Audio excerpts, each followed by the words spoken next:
Hello everybody. Today I'm going to be taking an in-depth look at the Stark Arms Glock 42 gas blowback pistol.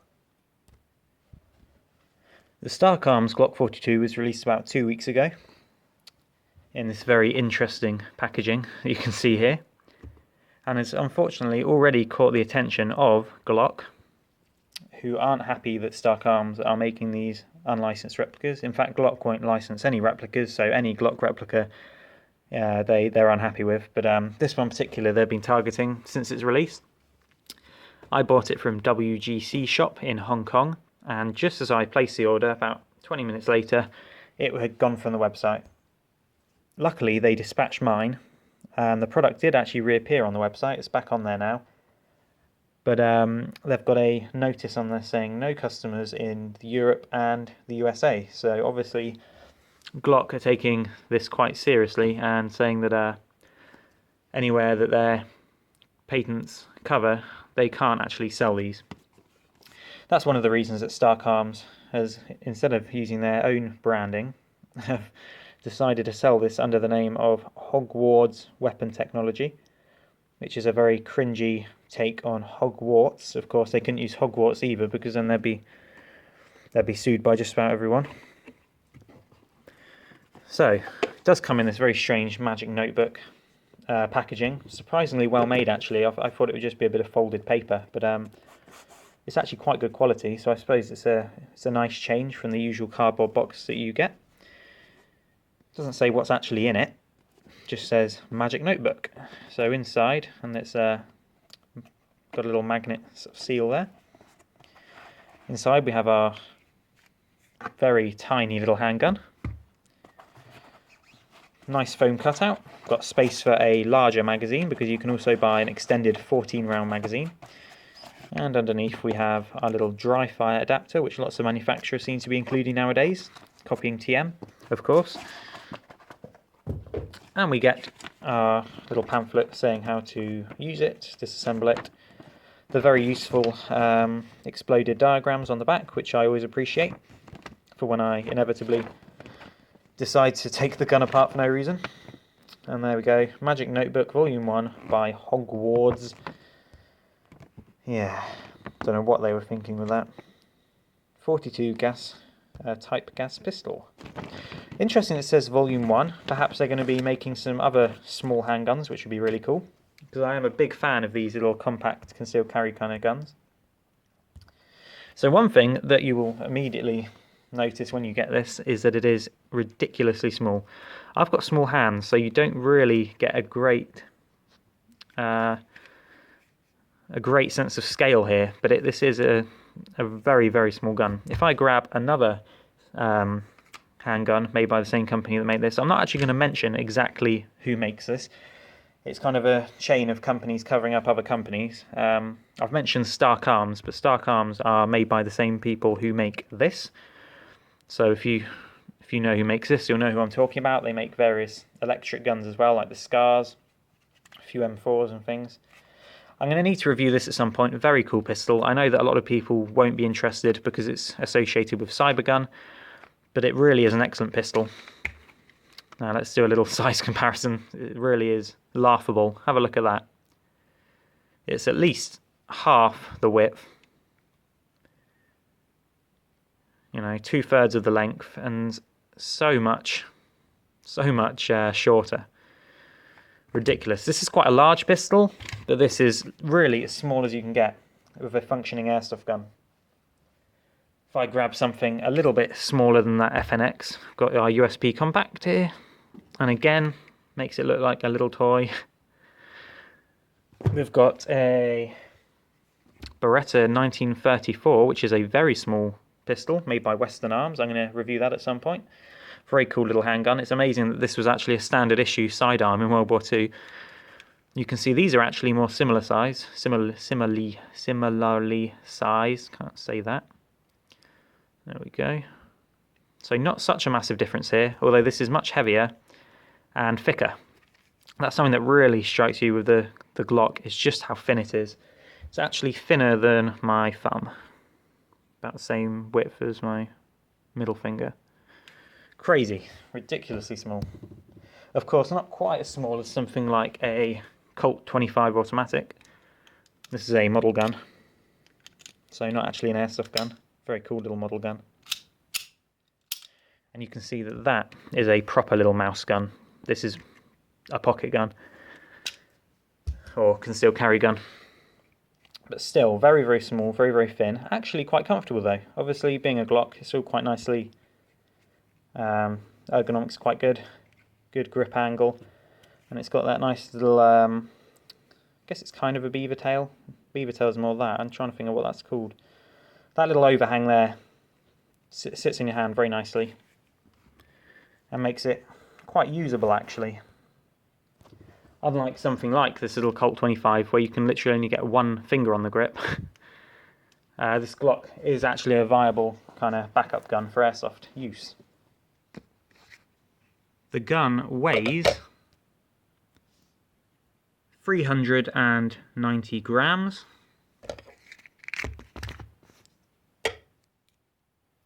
With 130 grams being the magazine. It is actually finished quite nicely to look like a polymer magazine, which is what the real one is made out of. As you can see, it's got kind of a powdery finish that does indeed look like plastic. I've actually got the fill valve on the back there, which is very interesting. Might as well stick to the magazine now I've started talking about it. The real one is a 6-round magazine. This one is a 12-round magazine, I believe. Might as well give that a test right now. Alright, got my BBs here. Let's give it a quick go. 1, 2, 3, 4, 5, 6. So that's what the real one would hold. 7, 8, 9, 10, 11, 12. Have I miscounted here? Right, I thought I'd embarrass myself there and miscounted, but actually I've managed to squeeze 13 in there. And then 1 on the top. I'm not sure if this is going to fit into the pistol with that extra 1 squished onto the top there. Let's give it a go. Wow, looks like it. It's going in there, all right? So we've got 14 in the magazine. We can fit 1 in the chamber. I think that's gone in there. And that would give this incredibly small pistol a 15-round magazine capacity. Looks like it works. That is very impressive for the size of this gun. Now, being able to hold 15 rounds is not excellent if you're not able to shoot them. So I'm going to give it a quick shooting test. I understand that some people are only interested in reviews so they can see a bit of shooting. So I'm going to do a little bit of that. I haven't got much gas left, so it probably isn't the most objective test. But I can show you how the fill valve on the back here works. Really doesn't take very much gas at all, being such a tiny magazine. If I compare it to that of the FNX, which has a large magazine, have a look at that. Really not a massive gas capacity, but only getting this gun a few days ago. I haven't done a huge amount of testing myself, so this will be a little interesting test to see if we can actually get all 15 of those rounds out of this gun. Unfortunately, it's pretty horrible outside today, so I'm going to have to do this in the living room. So I've got our target set up here, only a few meters away. Really interested just to see how many of these shots we can actually get off, rather than accuracy. Excellent. Right, added a little bit of tape to hold that up. Here we go, I've already fired 1.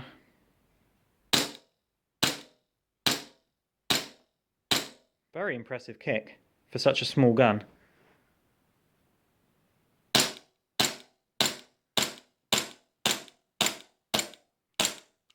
Right, we're experiencing a little bit of misfeeding here. Let's have a look inside the magazine, see... Okay, it's fired all the shots.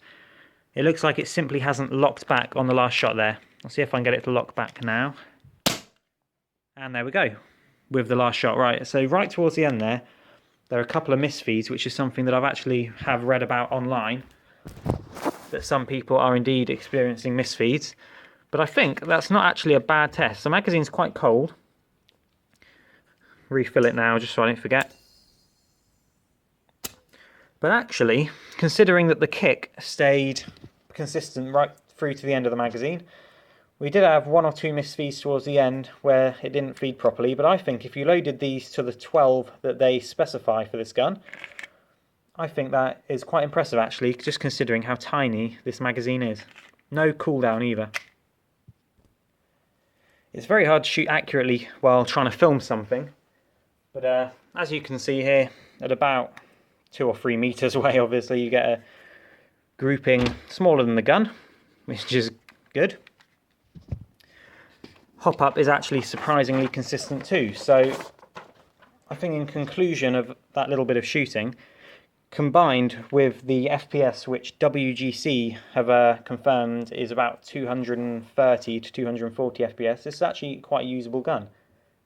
Something that's quite good about WGC is, I think I've removed the sticker now, but on every gun there's usually a sticker with it that says what it would shoot at with .2 and green gas. So I would say on this Garda power-up gas, yeah, you'd be looking about 240, maybe 250 FPS.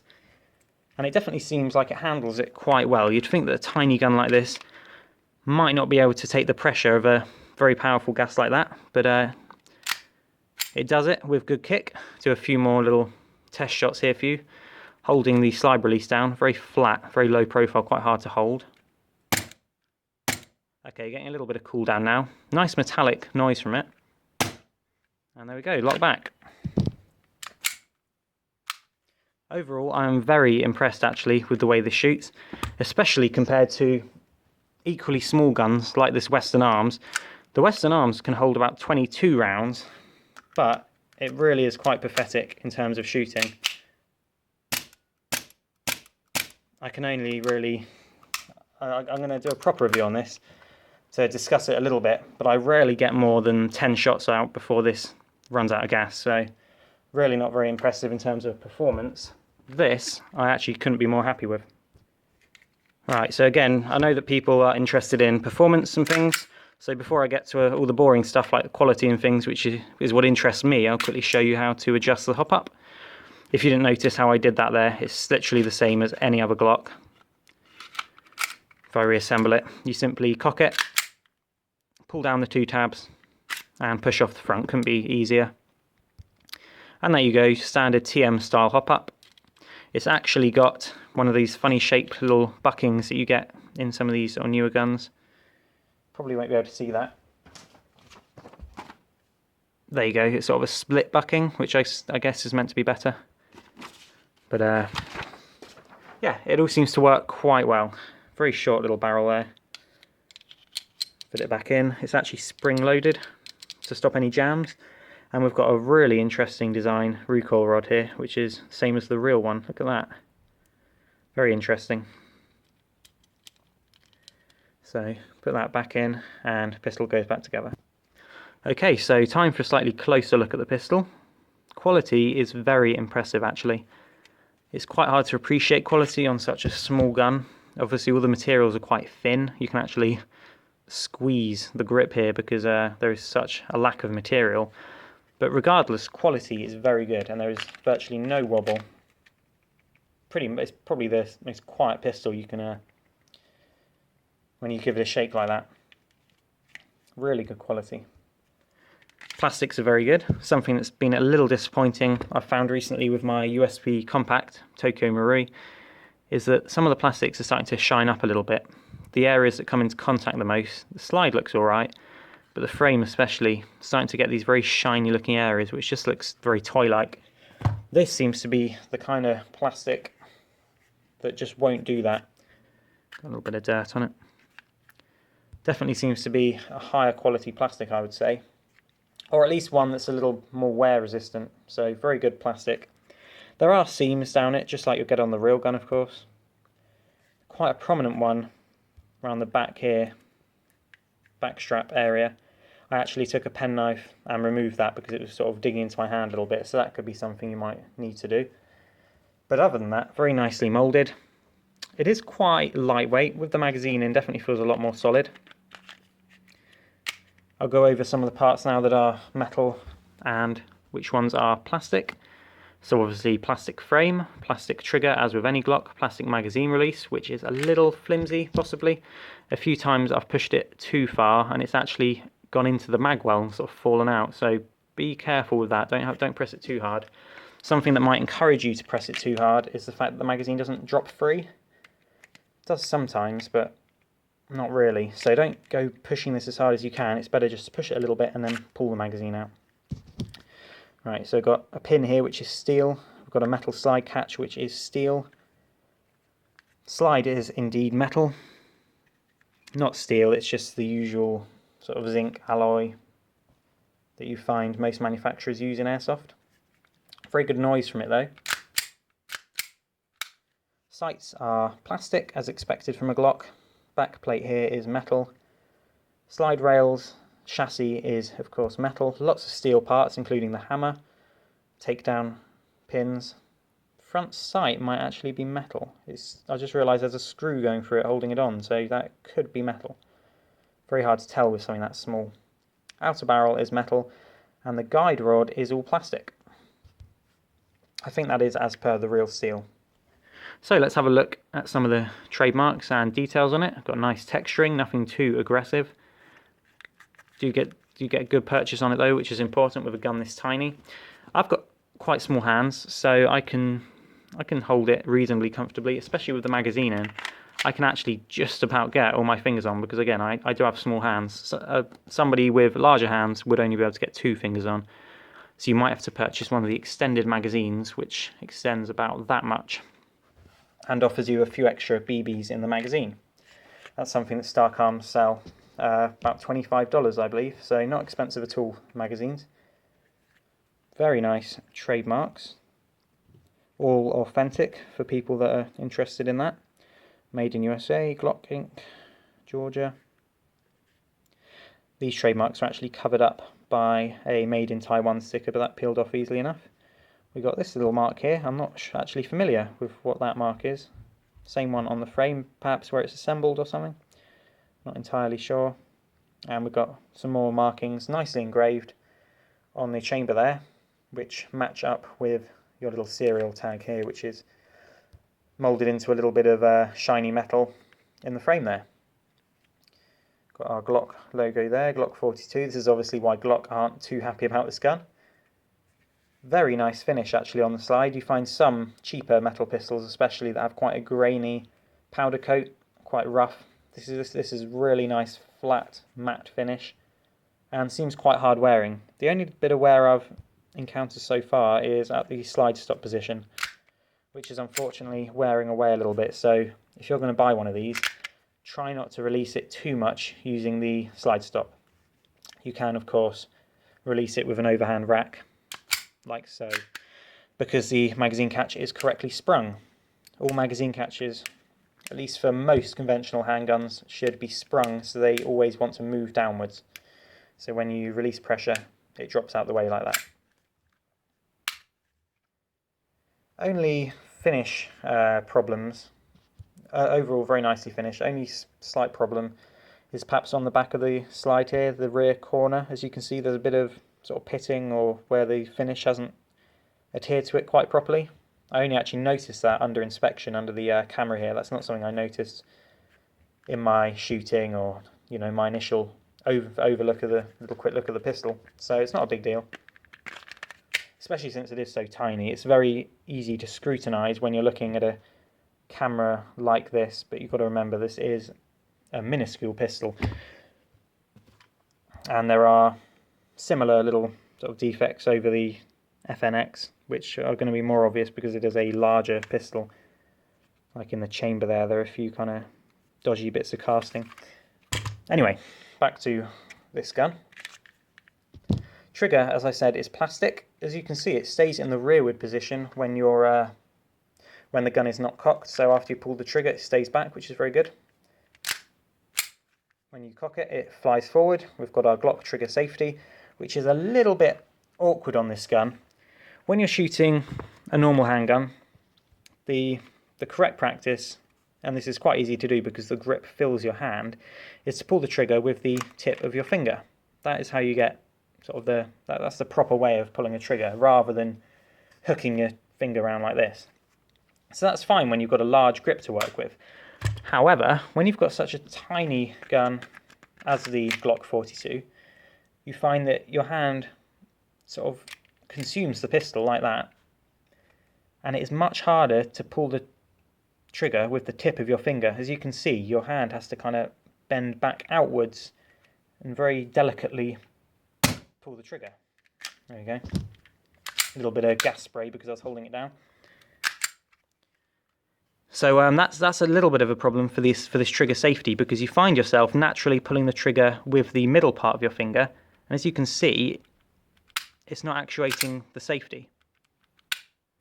So it's going to take a little bit of practice to use this properly. If it's a problem, you could obviously push out a pin and remove that. But beyond that, they're obviously just copying the Glock design, and it's a very good trigger actually in terms of feel. Stops here, good. Break point, very little over travel, and quite short reset, not too loud. So good little trigger. And as I mentioned earlier, the hammer and the few components inside are indeed steel, so should be relatively durable. So the sights are standard Glock type, obviously miniaturized, although the markings on them are luckily scaled up a little bit, so you still get a good sight picture. Standard Glock sight picture, as you can see here. Not my favourite. What it kind of forces you to do is, because if you look at the rear sight here, there's a bit of black rear sight between the white and the notch in the sight. So you end up kind of angling the gun upwards a little bit to have the dot in right in the middle there. You want to be aiming more like that, but then the dot disappears inside the sight. So I don't find them particularly intuitive sights, but at least they are quick. And with a gun this small, if you're aiming a little bit higher like this, which is what it kind of forces you to do, at least you're going to be at the kind of range where it doesn't matter so much. So overall, nice little sights. It would be really cool if somebody offered some maybe night sights, some little tritium sights for this, but I'm not sure if anyone will bother, considering how many people would actually buy this gun. Obviously has limited appeal to skirmishers.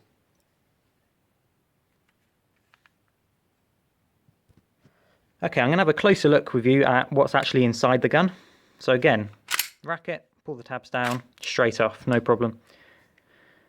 Some of the plastic really is remarkably thin. As you can see here, the dust cover portion of the frame actually tapers down to virtually nothing. And it is flexible, although not as flexible as you might expect from this kind of thickness of plastic. When it's all assembled, it is not a problem. It's only something you're going to really notice when the gun is apart like this. Inside seems well constructed, very, very thin parts. If you have a look at the slide rails here, they are incredibly sort of dainty looking. It's amazing that the real gun is actually this size. It's amazing that, you know, a reliable gun could function being this small. There's a bit of cat hair in there, get rid of that. As you can see, like most Stark Arms stuff, it's lubed up with all this sort of gunk, so you could clean that out. We've got a silver plated trigger bar, a steel hammer. It essentially works just like any other gas blowback Glock, but miniaturized. You can see how the magazine goes in here. Very standard, just very small. And the frame is incredibly light. All the weight comes from the magazine and the slide. Right, if we have a look at the slide next, we've got more sort of, I don't want to say chrome, but more stainless looking parts, silver plated. We've got this interesting little thing here, which cocks the hammer and then sort of slips back over it. It's just part of the mechanism. Obviously they had to make a few compromises being so tiny, one of which I'll get to later, which is that the chamber isn't completely clear when you cock it. I'll show you that. Recoil rod is very interesting, and it is designed just like the real one.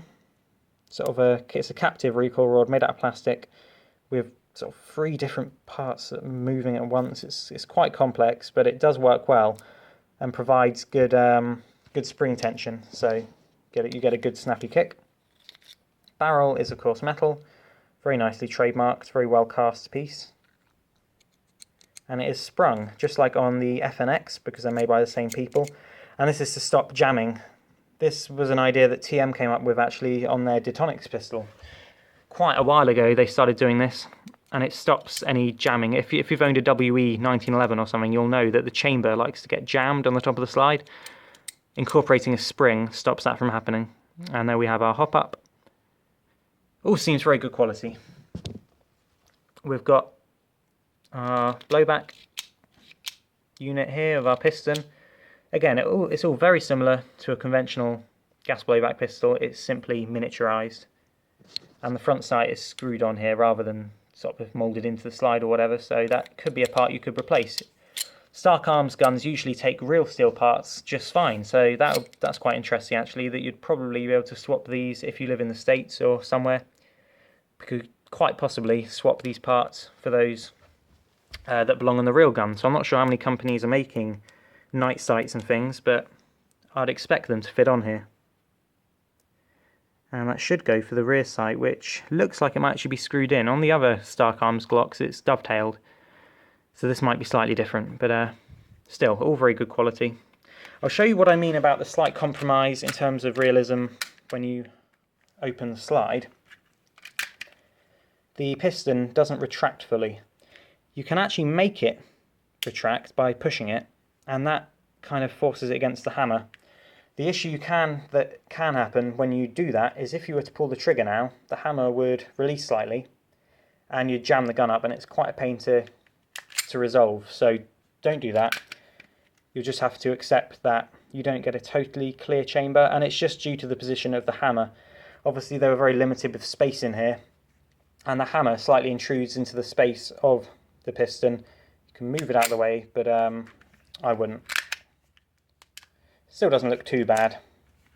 And again, if you're taking photo shoots, you could move it like that. Just don't pull the trigger while you're doing that.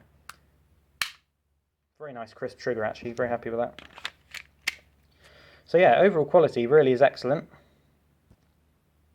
And performance, as I showed you earlier, is actually very good as well for the size.